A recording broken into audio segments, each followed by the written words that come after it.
Hi, Michaela. This is Ira, and I'm recording your audio feedback on your Literacies of Struggle paper.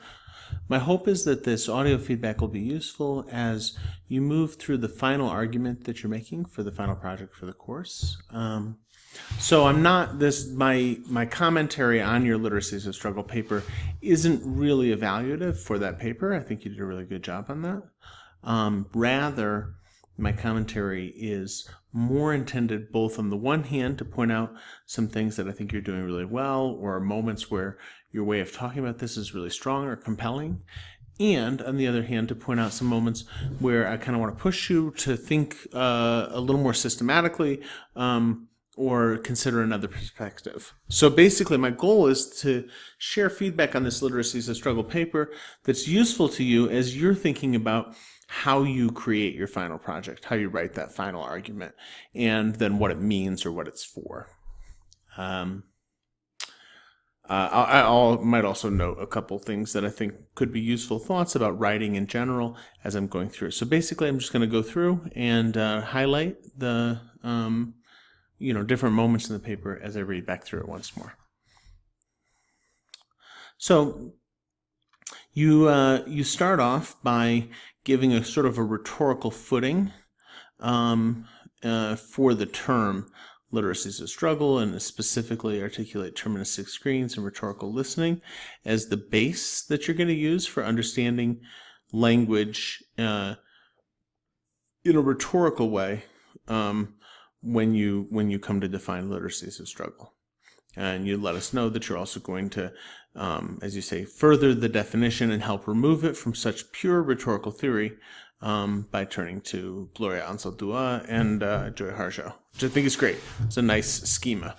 So the definition is that Literacies of Struggle are lenses on language that, when applied, reveal something of the struggle at hand.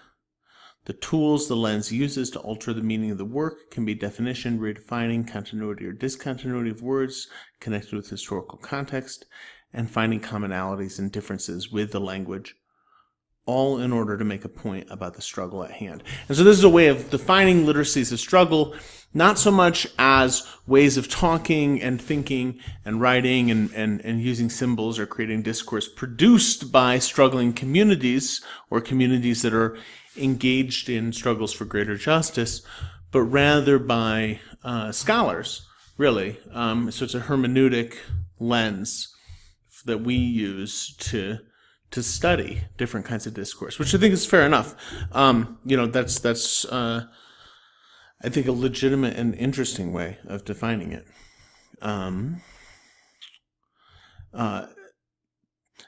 So essentially, as I take you, you're talking about a collection of ideas that when we put them together, we're able to understand more about the struggle that's underway in a given discourse, or given rhetorical situation or ecology, which is cool. Okay, so, and then you run through Burke and kind of talk about how Burke understands terministic screens, and use that to come into this question of continuity or discontinuity, and I think that works really well. Here, you say basically, you quote a core moment in Burke, basically there are two kinds of terms that put things together and terms that take things apart. This is deeply important to the idea of Literacies of Struggle, as the use of symbols makes up the composition of most Literacies of Struggle, which is fair enough. So I think that makes sense to me too. But here I do want to question you a little bit. So is that specific to Literacies of Struggle? And if so, how? How do the terms that put things together and the terms that take things apart, what makes that part of the lens useful as part of a Literacy of Struggle, as opposed to just sort of a general broad spectrum rhetorical lens? And so one of the things that I'm going to come back to this as I keep reading back through. One of the things I'm going to kind of push you to think about a little bit more is how exactly do Burke and Ratcliffe fit together, and how exactly do they fit together with Anzaldúa and Harjo? And you do talk, I just want to acknowledge, you do talk a bit about how they fit together, but there's some ways in which I'm left wanting to know more about, okay, but what makes this a useful lens for thinking about struggle? Why would that be particularly important for understanding the kinds of struggles that are underway? And also, then I find myself thinking, is this for any struggle? Are literacies of struggle specific to justice-oriented discourses, or are they anytime there's a struggle? And does it matter if a struggle is for a group or for an individual? So there's some things I kind of want to, track down a little bit more. And I know you're talking about them more as we go through, so I'm going to come back to it. But even still, I think I want to know more about how you see this working, how these things fit together. Why, when you said that the terms alter our symbolic meaning, stressing forms of continuity and discontinuity in order to connect, emphasize, or progress the struggle being presented, this is where, okay, cool, how does that work? Why does it work the way that you say that it does? Okay, so that's one of the spots where I find myself wanting to know more about how does it work and why does it work the way that you say that it works. I like the way that you turn to Krista Ratcliffe to articulate rhetorical listening as a core principle or concept that, as you say, can be useful in bridging the gap and creating a space where both the familiar and different can be understood, so that something about rhetorical listening contributes to literacies of struggle because it helps us, whoever we are, attune to things that we don't already know. And that ultimately to understand struggle is to understand something that whoever the understander is may not fully know. And so here I have a couple questions. What about, so for people who are part of different movements of struggle or different kinds of struggle, and I'm just going to assume for the sake of simplicity that you're talking mostly about movements or social movements or different kinds of organized action for justice. But so for people who are part of that, do they use literacies of struggle? And if so, how? And if not, why not? So that's kind of a general question I'm curious about here. And I like the way that you tie Ratcliffe together with Burke here. And you also articulate a discontinuity between them, where Ratcliffe is attempting to find a space in which continuity and discontinuity can exist together, while Burke sort of presents these as more of an either-or. But where's this thus come from? This seems a little unearned. Why the thus? And more importantly, what are the varying effects? So here's a spot to kind of fill in a little bit more. What are the effects of this way, this distinguishing the world between a more continuities versus discontinuities lens and a more rhetorical listening lens? What exactly do those help us see differently, each to the other? Now, from a writerly perspective, I would encourage you in moments like this to use that question that I just asked. In other words, a question about the definition, the concept, the core organizing idea and argument to help you build stronger transitions. So this is a spot where the transition is, and there's a few spots like this in the paper, which is totally fine. It was a good paper. I'm not worried about that for this paper. This is just, word to the wise, general heads up, a piece of writing advice is you can, in these moments where the transition is just kind of jumps from A to B, it just kind of moves from one thing to the next.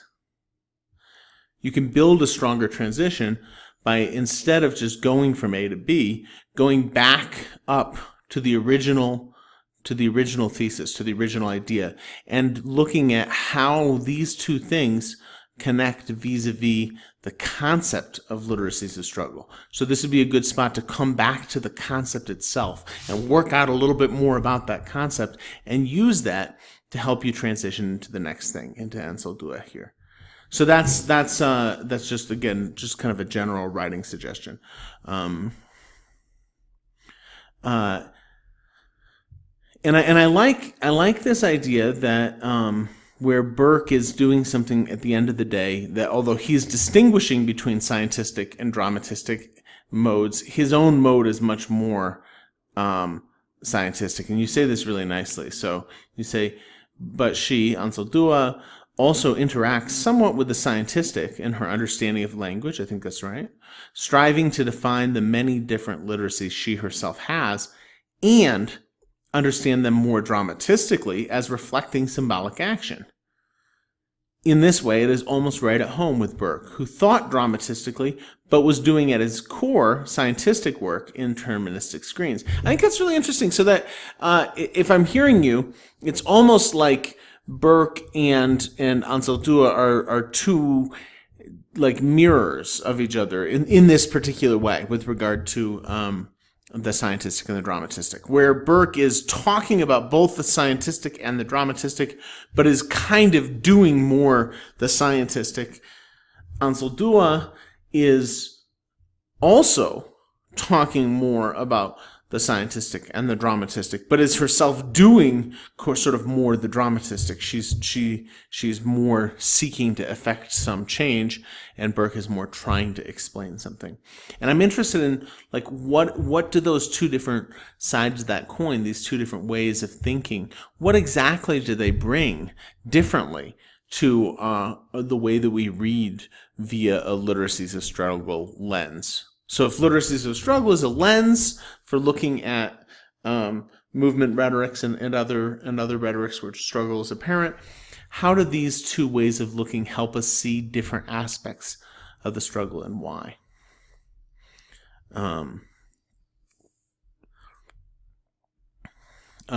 Here, and I'm not going to mention this every time, but you can kind of see here we've got a little bit, again, lack of transition. Like we have A, and now we're on B. We're talking about this, we're talking about Ansaldúa, and then we kind of just jump to Harjo. And you've got the also, right? You say Harjo also uses her work to explore her identity in relation to historical oppression and struggle. And that's true, right? So you've built part of the transition. And you say, and as such is exemplary of literacies of struggle. Well, okay, fine, that's fair enough. But you've got to tell us how, right? In what way? So in other words, I'm to be clear, I'm saying this is not like a terrible transition, but this is like, it's a great start on a strong transition, but it's not all the way there, in part because it's making the connection, but it's not quite explaining how that connection works, what it means.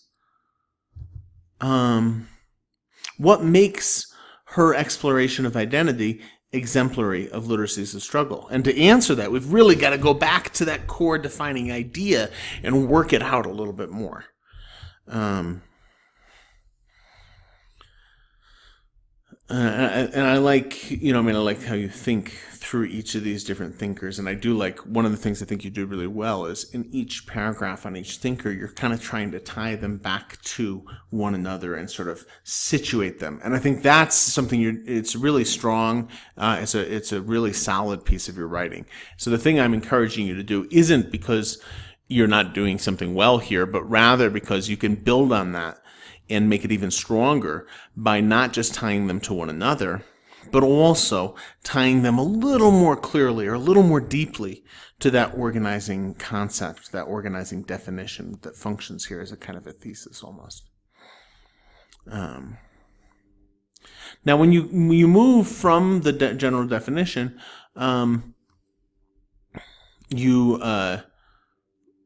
do a nice job of essentially taking up the different pieces. In her language use, she's stressing discontinuity in some places, continuity in others, and overall is speaking in the language that speaks about dissimilarity and similarity. And you then talk a little bit about how she does this. But what you don't quite do is explain, well, okay, but so what? What does that help us see about struggle? How does that help us practice Ratcliffe's version of rhetorical listening as readers or as listeners to these different pieces of rhetoric that are movement rhetoric? How are they helping us see something? And also, how is this lens, literacies of struggle, helping us understand something about those rhetorical artifacts that we might not otherwise? I like too that you kind look at both discontinuities and continuities, and you look at specific quotes from the text. But I also kind of want to urge you to talk a little bit more. How are those quotes working? What makes those quotes effective for what audiences and how, right? And so that's really a question about like rhetorical effectivity and like tracing out the specifics. So if it's cool, you get a little bit of that. The continuities presented here are a kind of uniting solidarity, a united struggle, a continuous oppression. Okay, cool. So we're getting some of that, right? But tie it a little clearly and directly to the quotes. Expand a little bit. Say a little more. Help us see how it's working a little more fully. And also, if literacies of struggle is a lens, right, that we use, help us see how the lens itself brings out more here than we would see if we didn't have that lens. And also, here's another spot where I might ask, is what Duarte is doing there, is that in itself part of a literacy of struggle? And then this kind of goes back to the initial question. Must a literacy of struggle be a lens? Can it also be a type of discourse or a kind of discourse, a style of discourse? And I think that this would be an interesting place to kind of think about that a little bit more. Just kind of press yourself a little bit on that question of must a literacy of struggle just be something that we scholars use to read texts? Or can it also be something that inheres in texts themselves? In other words, are some texts themselves automatically part of a literacy of struggle? Or is that always like an ascription that we have, that we make? We're like, oh yeah, that one's part of a literacy of struggle, that one's not. Or is that part of some kinds of textual production are sort of automatically almost, and others are not? And I think like in some ways, like a text like Duarte is really sort of encourages us to see what she's doing there as not just something to be interpreted by us, but also something that's like actively trying to act on us, trying to shape any given audience's apprehension of the world. And so I wonder how you think about texts that are more like active in that way and what that means relative to the concept of literacies of struggle for you.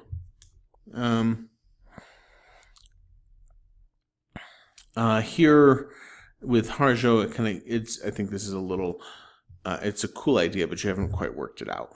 That's just a small point about the writing. It's a cool idea, but you haven't really quite worked this out. You're just like, focus is more discontinuity than continuity. Harjo does this, almost the reverse of Duarte's work. That's a cool insight. But then, cash it out. Show us, help us see why, and also then help us see why that matters. So what? Okay, it's almost a reverse of Duarte's work. How? And then why does that matter? What does that help us understand about literacies of struggle? And I think that does, like, you use this to get you to audience. And again, I think, like, as throughout, this is actually a really important and smart connection that you're making. And, like, helping us as readers follow you along takes a little more exposition of the actual argument to get there. A little bit more, digging in the text, so to speak. So, your major revision is to say it needs the addition of an audience-aware connection. So a revised definition might be that the tools of literacies of struggle, continuity and discontinuity of word, meaning, and ideas, paired with spaces of either connection or disconnection, all act in ways that influence the audience to change, be aware of the struggle, or understand it in a new way. And so here, it seems almost like you flipped the emphasis. Like, so initially you're talking about literacies of struggle as a lens, as like a way of looking that we have as scholars that helps us see things. Now it seems more like you're talking about literacies of struggle as part of the discourse itself, the production of the discourse by different activists or movement participants, acts on us, whether we're scholars or not, to try and shape us, to try and shape the world. And so there's a little bit of a difference there between the idea of literacy as a struggle as a lens for understanding things and literacy as a struggle as a mechanism for producing things, for making things. And so I kind of want to encourage you to tease out in your own mind the difference between those two ways of thinking about it and sort of either find a way of clarifying how they fit together and why we should think about them together, or privileging one over the other.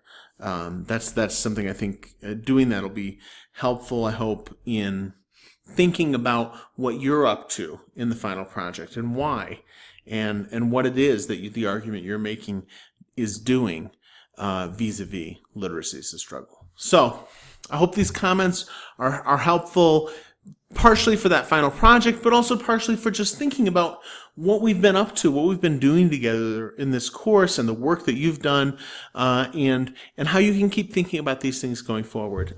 So thanks a lot, Michaela, for your work this semester. And if you'd like to talk to me about the final project, send me an email. I can meet with you on Monday or Tuesday. And otherwise, have a great break, and I look forward to reading you soon. Thanks.